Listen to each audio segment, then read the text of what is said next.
narasi yang selama ini berkembang dinyatakan bahwa secara data juga digambarkan bahwa investor asing itu kabur terus dari Indonesia. Begitu. Nah pertanyaannya kaburnya tuh kemana? Apakah ke emas kah yang pada saat ini all time high terus? Tapi logikanya kan kalau emas ini kan secara global karena sentimen yang berbeda begitu, bukan sentimen domestik pastinya karena kan emas itu kan harga acuannya dari global. Perspektifnya seperti apa Mas Davi? Ini ada beberapa fase sih ya asing kabur, karena sebenarnya asing kabur itu udah dari tahun lalu ya, dari kuartal 2 tahun lalu lah. Nah itu kabur pertama itu kemarin kan memang ada faktor Donald Trump juga yang ada ngurangin pajak korporasi segala macam, akhirnya balik ke sana lagi. Terus juga ada gap antara bunga BI dan The Fed, akhirnya bikin investor juga salah satunya naruh di pasar yang lebih baik lagi. Nah, yang sekarang ini ada kecenderungan untuk ke emerging market, tapi kok kita masalahnya nggak kebagian nih. Nah, itu yang jadi persoalan juga. Itu mungkin ada kekhawatiran soal ekonomi domestik juga di situ. Makanya padahal si dana-dana asing itu kabur juga ada yang ke emerging market. Oke, berarti pertanyaannya kalau emas ini seperti apa? Nah, emas itu kan memang karena kondisi globalnya masih nggak pasti, akhirnya naiknya juga kencang juga. Itu kan memang siklus alami ya. Kita ngeliat dari Januari kan masih 1,5 jutaan kalau nggak salah emas itu. Nah sekarang udah di hampir 1,8, bahkan ramalannya kan mau nembus 2 juta. Karena ya situasi globalnya masih kayak gini. Tapi emas itu perlu digarisbawahin juga, bukan instrumen investasi sebenarnya. Karena kan itu sebenarnya cuma lindung nilai dari uang kita. Jadi ya harusnya sih nggak akan lari ke situ semua ya.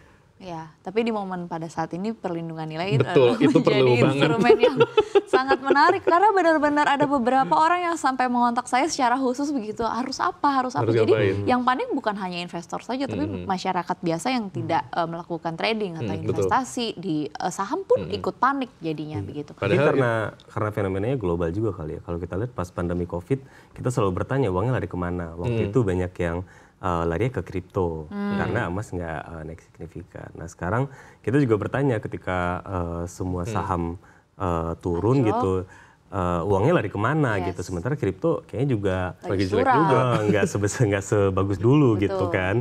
Nah ternyata dilihat lebih jauh itu opsinya memang ada di obligasi pemerintah sama di emas gitu. Obligasi pemerintah memang itu tadi seperti yang disampaikan Davi, ada kekhawatiran tentang situasi domestik. Jadi untuk masuk ke SBN misalnya itu juga tidak terlalu besar gitu. Nah emas mungkin menjadi pilihan karena itu tadi lindung nilai dalam situasi yang sekarang kita sepertinya investor lebih milih ngamanin duit aja dulu gitu. Sampai kondisi udah mulai kelihatan lagi nih arahnya kemana. Benar. Oke, kita lihat ke komentar netizen yang selanjutnya ya dari postingan yang tadi. Mari kita lihat apa kata netizen berkaitan dengan fenomena ini. Dari Kuciwa_Kucawi, lucu nih namanya. Sama anjlok rupiah melemah, KKN merajalela dui fungsi TNI. Kemungkinan balik, bukan kemungkinan ya, sekarang udah ditetapkan. Mirip-mirip tahun berapa ya situasi saat ini. Nah ini mungkin pertanyaan buat Bang Michael.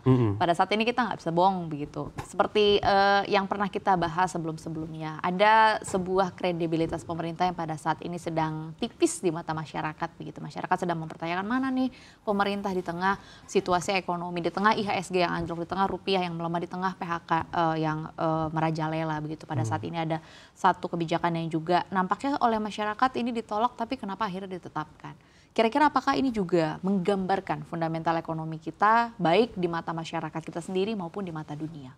Iya, hal ini jadi perbincangan di kalangan investor iya gitu, karena terutama untuk perusahaan-perusahaan BUMN yang TBK itu pasti jadi perhatian gitu kalau seandainya ada TNI aktif yang menjabat di sana gitu. Cuman pas ketika IHSG anjlok, 1 hari setelahnya itu Pak Budi Jiwandono tuh sempat datang ke bursa memantau bersama Pak Hekal dari Komisi 11 DPR.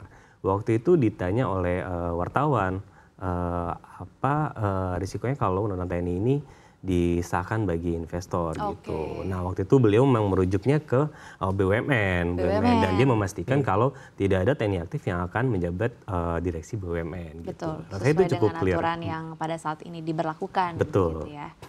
Oke baik, mungkin sedikit untuk menyimpulkan dari Mas Davi, berarti kalau dari perspektif redaksi CNBC Indonesia, singkat saja, proyeksinya selama 1 pekan atau 1 bulan ke depan akan seperti apa? Kalau 1 pekan kayaknya masih volatil banget ya, karena kan kita jelang Lebaran. Trennya itu biasanya begitu libur panjang, itu masyarakat biasanya Menahan. narik, Ya, malah selling. Ya. Kalau investor asingnya selling juga karena dia pasarnya di sini libur, mendingan main di tempat lain yang masih buka. Ya. Nah, yang di domestiknya banyak yang narik buat kebutuhan liburan dan kebutuhan Lebaran itu. Nah, jadi kalau sepekan kayaknya masih agak volatilnya masih lumayan tinggi ya. Tapi minggu depan itu ada RUPS dari bank-bank BUMN, ada pengumuman dividen di situ. Jadi mungkin ada harapan kita untuk agak ke pumping dikit itu harga-harga. Semoga ya.